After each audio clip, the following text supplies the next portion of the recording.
바삭바삭한 크래커스북.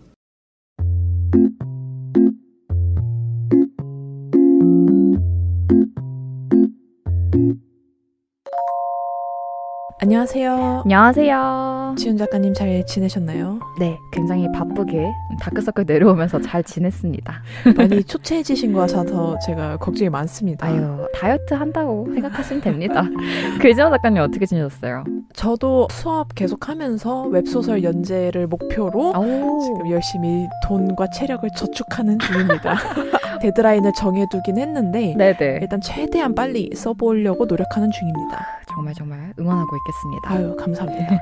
저희 청취자 여러분들도 이제 더위 안 먹고 잘 지내고 계신지도 궁금하네요. 맞아요.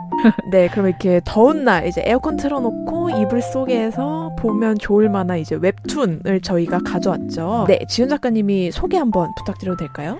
네, 오늘은 우리가 좋아하는 웹툰 편으로 구성이 되어 있고요. 네. 저희 글지마 작가와 저 지연 작가가 좋아하는 웹툰과 관련한 이야기도 같이 나누고 추천드리는 책도 같이 소개드릴 예정입니다. 네, 근데 저희가 또 뽑아온 게 또 공교롭게 다 네이버 거라. 그러니까요. 저는 이제 전지적 독자 시점. 저 너무 좋아해서 그걸 가져왔고, 혹시 네. 지훈 작가님은?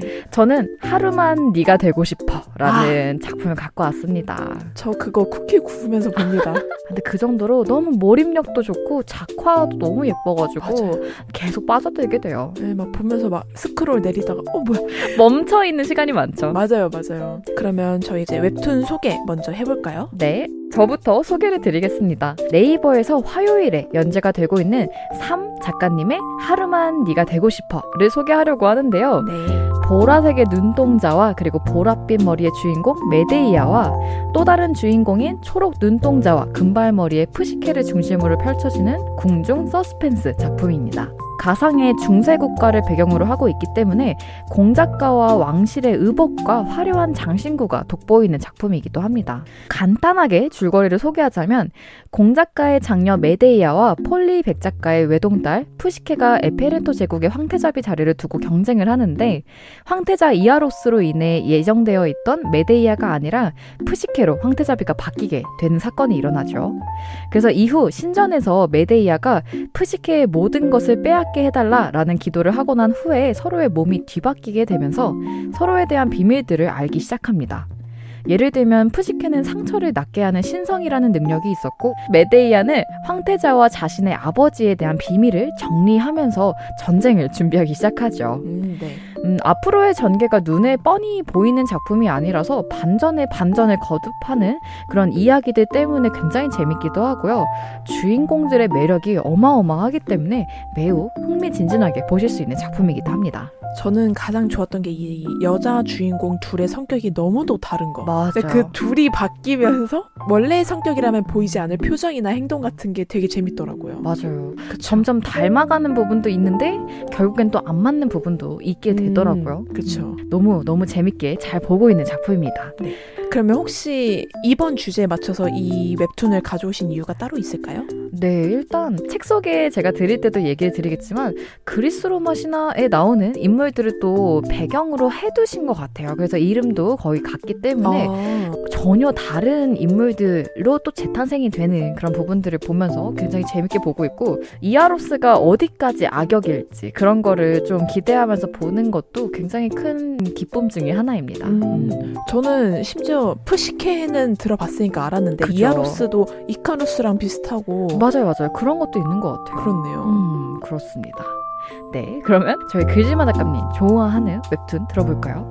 네, 저는 아마 방송 중에 말씀을 드린 적이 있는지 모르겠지만 제가 지인들한테는 전독시라는 게 있어. 제발 좀 봐. 너무 재밌어. 막 진짜 맨날 얘기하고 다녔었거든요. 네네네. 그래서 이제 전지적 독자 시점 먼저 이야기를 해보자면 네. 사실 이건 웹소설이 원작이에요. 문피아라는 웹소설 연재 사이트가 있어요. 네. 그곳에서 18년도부터 2년 동안 이제 연재를 했고 551화로 끝을 맺었는데요. 오, 네. 네, 현재는 이제 동명의 웹툰을 네이버에서 선보이는 중이고 소설은 번역이 돼서 뭐 미국이나 대만 이런 데에서 지금 연재를 또 하고 있다고 하더라고요. 네. 제가 반응을 좀 살펴봤는데 막 반응이 어마어마해요. 오. 인기가 정말 많더라고요. 그리고 또 제가 그냥 소문으로 들은 거는 이제 뭐 영화로 만들어질 거다, 뭐 애니메이션 애니메이션도 만들어질 거다 이런 말이 있어서 지금 좀 주인공이 누가 될까 두근두근 기다리는 중입니다. 네. 그리고 이제 줄거리를 이야기를 해볼 텐데요. 전독 씨의 주인공은 그냥 평범한 회사원인 김독자라는 사람이에요. 오. 이름이 독자예요. 이름이 독자예요? 네네. 근데 이제 읽는 사람이란 뜻은 아닌데 웹소설을 워낙 좋아하니까 회사원이 돼서도 이제 어린 시절부터 계속 휴대폰으로 웹소설을 봤는데 어렸을 때 본 10년 동안 본 웹소설이 하나 있어요. 네. 그게 이름이 멸망한 세계에서 살아남는 3가지 방법. 이제 짧게 줄여 말하자면 멸살법이 되는데 이게 드디어 완결이 난 거예요. 근데 좀 슬프면서 아이러니한 거는 이 소설이 3,000편이 넘게 연재를 10년 동안 했는데 이거를 끝까지 읽은 사람이 이 김독자 하나뿐인 거예요. 네. 왜냐면 지루하다기보다 초반에는 인기를 많이 끌었어요. 네. 또 이 소설의 주인공이라고 유중혁이 있는데 이 인물이 어떤 시나리오 게임에서 살아남기 위해서 계속 싸우다가 죽으면 회귀하는 그런 능력을 갖고 있거든요. 이게 뭔가 적절한 생략을 하면 소설이 재미가 있을 텐데 이 친구가 30번째 시나리오까지 가서 죽었어요. 1번부터 다시 쓰고 또 죽으면 다시 쓰고 계속 도돌이표처럼. 네네 그 영화 중에 한 그런 영화가 있었어요. 맞아요. 그런 느낌 때문에 네. 이제 이거로 만독한 사람이 김독자 하나뿐이었는데 이 사람이 뭔가 허무하면서도 어쨌든 축하하는 마음으로 작가님께 메시지를 보낸 거죠. 지금까지 연재하느라 수고 많으셨다. 근데 이제 그 작가님께 답장이 온 거예요. 네. 근데 막 뭐 독자님 덕분에 끝까지 완결 낼 수 있었다. 특히 제가 특별한 공모전에 소설이 뽑혀서 이제 유료화 될 것 같은데 특별히 완독해주신 독자님께만 선물을 드리겠다 하고서 이제 연락이 두절이 됐어요. 네. 근데 사실 처음에 김독자가 믿지 않습니다. 어. 이 소설이 이렇게 인기가 없었는데 공모전에 당선이 됐다고? 이러면서 의심을 하는데 다음날 갑자기 그 소설의 내용이 펼쳐지는 거예요. 일상생활에서요? 네. 그러니까 갑자기 지하철을 타고 회사를 가는 도중에 세상이 멸망을 하면서 시나리오 게임이 시작이 되는 거예요. 와, 대박. 알고 있으니까 어떻게 보면 독자 입장에서는 잘 헤쳐나갈 수도 있을 것 같은데요? 그쵸. 그래서 이게 따지고 보자면 요즘에도 유행하고 있는 책 빙의 해서 이제 주인공이 되는 그런 요소가 좀 섞여 있긴 한데 네. 조금 달라요. 이 사람은 이렇게 빙의해서 주인공 자리를 넘본다기보다 주인공 옆에서 같이 협업을 하면서 이제 게임 조력자 시나리오를 역할처럼. 네네 이렇게 깨쳐 나가는 건데 네네. 재밌습니다. 재밌을 것 같아요. 사실 저는 이거를 글지만 작가님한테 얘기만 들어서 알고는 있었는데 웹툰까지 있는지는 몰랐거든요. 네네 네이버 웹툰에서 음. 인기 정말 많아요. 그러네요. 저도 집에 가면서 한번 봐봐야겠는데요. 진짜 재밌습니다. 작가님의 최애 캐릭터는 누구인가요? 근데 어쩔 수 없는 것 같아요. 주인공 역시 김독자 씨. 네네. 사실 유중혁이라는 캐릭터도 인기가 정말 많거든요. 네. 그냥 주인공이 되기 위한 캐릭터잖아요. 사실 시나리오라는 속의 인물이다 보니까 그래서 매력적이고 카리스마 있는 건 좋은데 아무래도 네, 주인공이 좋습니다. 알겠습니다. 이제 저희 들으신 청취자분들도 전지적 독자 시점, 하루만 내가 되고 싶어? 네. 이 두 작품 모두 네이버에서 집에 가실 때 조금씩 읽어보시다 보면 어느샌가 밤에 새고 있는 본인을 맞아요. 맞이하실 수가 있을 거예요. 그나마 이제 전지적 독자 시점은 몇 편 없는데 하루만 내가 되고 싶어가 생각보다 양이 지금 많아져서 진짜 많죠. 어떻게 보면 또 되게 좋죠. 다음 편이 계속 이제 읽을 수 있다는 것이 네. 단행본으로도 나오더라고요. 네네. 그죠? 그래서 책으로도 만나보셔도 좋고 웹툰으로 만나보셔도 좋을 것 같습니다. 그럼요. 그러면 저희가 가져온 웹툰에 맞춰서 책 추천해볼까요? 네.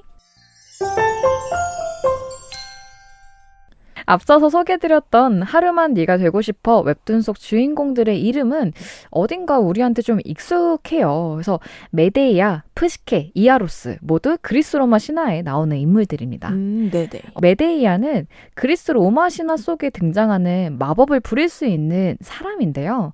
아르고호 원정대를 이끌고 도착한 이아손에게 반해서 자신의 아버지를 배신하고 황금 양털을 손에 넣을 수 있도록 도와줬는데 네. 그 뒤에 그와 결혼하는 데 성공을 합니다. 하지만 나중에 이아손이 메데이아를 배신하고 다른 나라의 딸 글라우케와 결혼하려고 하자 글라우케와 그의 아버지를 독살하고 이아손과 자신 사이에서 낳은 두 아들마저 자기 손으로 죽여 이아손에게 복수를 하는 인물로 그려지게 되는데요.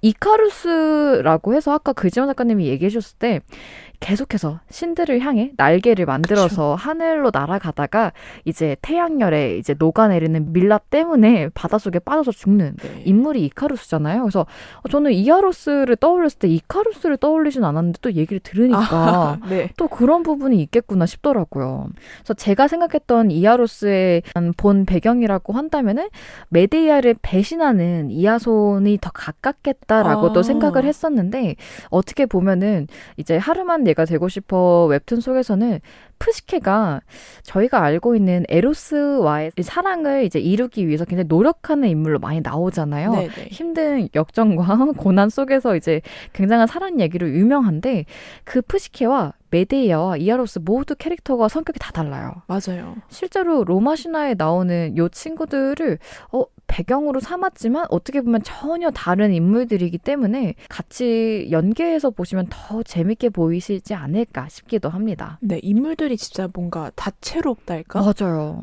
그리고 하나의 성격에 매여 있지도 않고 점차 성격이 둘이 닮아가거나 아니면은 바뀌는 게 너무 신기했어요. 맞아요.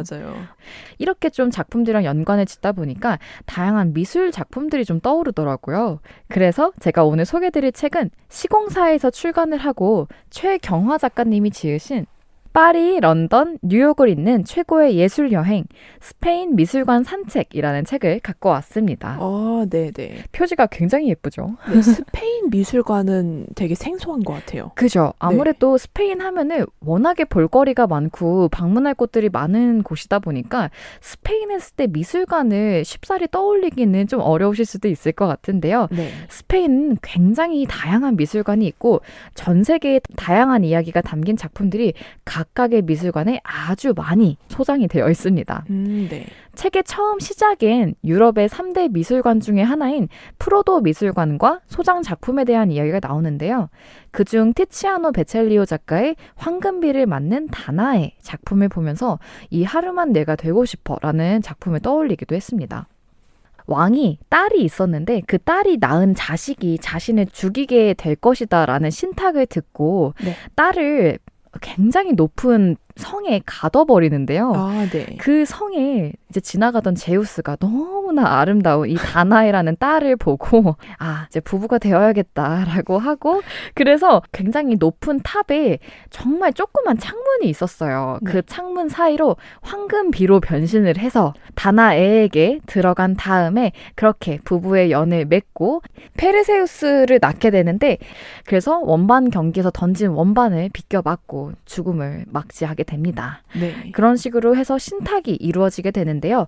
그러한 이야기를 담은 초창기에 황금비를 맞는 다나에라는 작품도 이 스페인 미술관, 프로도 미술관에 소장이 되어 있다고 하네요. 이렇게 책 속에는 프라도 미술관뿐만이 아니라 티센보르네 미사 미술관, 레이나 소피아 미술관, 국립 카탈루냐 미술관 등 크게 7곳의 미술관과 그에 관한 소장 작품들이 정말 상세하게 들어가 있어요. 네. 그래서 나는 이 미술 작품을 좋아하는데 라고 한 작품만 좋아하셔도 충분히 재밌게 읽으실 수 있으니까요. 꼭꼭 한 번씩 연계해서 읽어보시면 너무너무 좋을 것 같습니다. 네, 너무 약간 찰떡 맞춤인데요. 그러면 너무 다행이죠. 네, 책 소개 감사합니다. 네, 그러면 마지막으로 글지모 작가님 책 소개 들어볼까요? 네, 저는 이제 전지적 독자 시점과 함께 읽으면 좋을 책으로 네. 조지 오웰의 동물농장이라는 와. 책을 가져왔습니다. 정말 명작이잖아요. 그쵸. 명작이고 유명하고 그죠? 네, 읽어봤어 하면 하는 맞아요. 그런 책이죠. 네, 이게 아무래도 이제 스탈린을 비판한 책이라고 또 많이 알려져 있는데요. 실제로 읽으니까 엄청 쉬운 거예요. 그러니까 저는 좀 어려울 거라 생각을 했는데 네네. 생각보다 재미있어서 저는 하루 만에 다 읽었던 것 같습니다. 네. 일단 작가 이야기 먼저 해보자면 조지 오웰은 영국 사람이라고 생각한 것과 달리 이제 인도 벵골 출신이라고 하더라고요. 네. 그래서 어렸을 때 사립 학교 이런 곳을 많이 다니면서 상류층 아이들에게 차별을 많이 당했다고 해요. 그래서 네. 아마 그런 거나 근데 이분이 또 이제 영국에 넘어가서 살면서 영국 노동자들의 삶을 주변에서 많이 지켜봤다고 하더라고요. 그래서 이러한 것들이 아무래도 1984나 동물농장에 반영이 된 게 아닌가 그런 이야기가 많이 나오는데요. 조지 오웰의 동물농장 이야기로 이제 넘어가 보자면 이곳에는 이제 메이너 농장이라는 곳이 나와요. 네. 이곳의 주인이 이게 사람인 존스인데 그 사람이 잠이 든 사이에 동물들끼리 모여서 회의를 하게 된 거예요. 그곳에서 이제 가장 존경받는 돼지가 하나 있는데 네. 메이저 영감이거든요. 아. 그래서 영감이 막 사람들이 불러요. 막 이제 말이랑 사람들이 양이랑 아니라 동물들이죠. 동물들. 죄송합니다. 여기서는 사람처럼 이제 묘사가 돼 있기 때문에 그래서 동물 친구들을 다 모아요. 그러면서 이제 변론을 하는 거죠.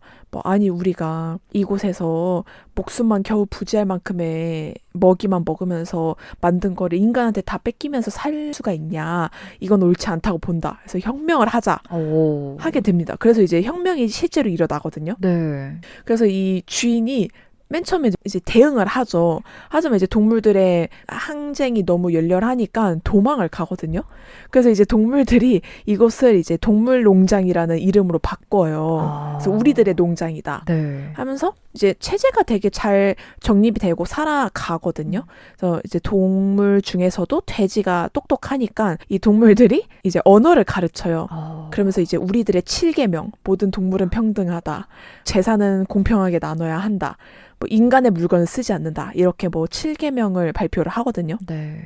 이제 잘 체제를 유지하면서 우리가 노동을 근데 결론적으로 안 하려면 풍차를 만들어야 되지 않겠느냐 이런 의견이 나와요. 근데 이때부터 갑자기 의견이 엇갈리는 거예요. 풍차를 뭐하러 만드냐? 만들 필요 없다. 아니다. 풍차를 만들어야지 우리가 노동에서 해방이 된다. 이러면서 돼지들끼리 싸우거든요. 그러다가 나폴레옹이라는 돼지가 딴 돼지를 몰아내고 자기가 체제를 독점을 해요. 그러면서 갑자기 말을 바꾸기 시작하는 거예요. 교묘하게. 우리는 인간과 교류를 하지 않기로 했지만 사실 이 사람은 인간 중에서도 괜찮으니까 교류를 해도 돼. 그리고 우리가 인간의 물건을 쓰지 않기로 하긴 했지만 돼지들은 노동을 너무 많이 하기 때문에 피로를 풀기 위해 침대에서 자야 돼.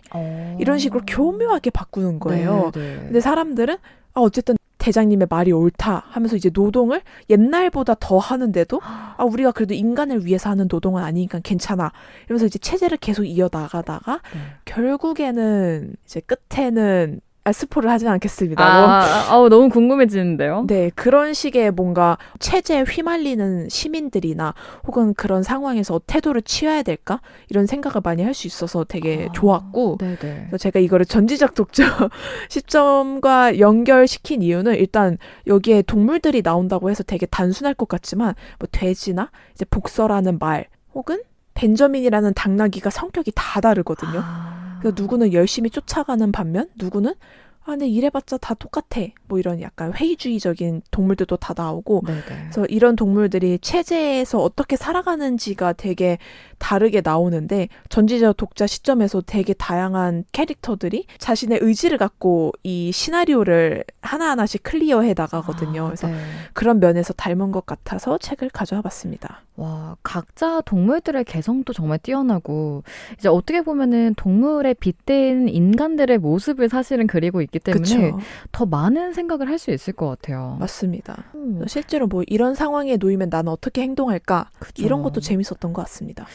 너무 좋은 책 추천 감사합니다. 네. 오랜만에 동물농장에 관한 소개를 작가님한테 들으니까 오랜만에 다시 읽고 싶어지는 그런 부분이네요. 네. 이번 계기로 정말 웹소설 다 읽고 또 시간이 남는다 하면 저희가 추천한 책 읽어보셨으면 좋겠습니다. 네.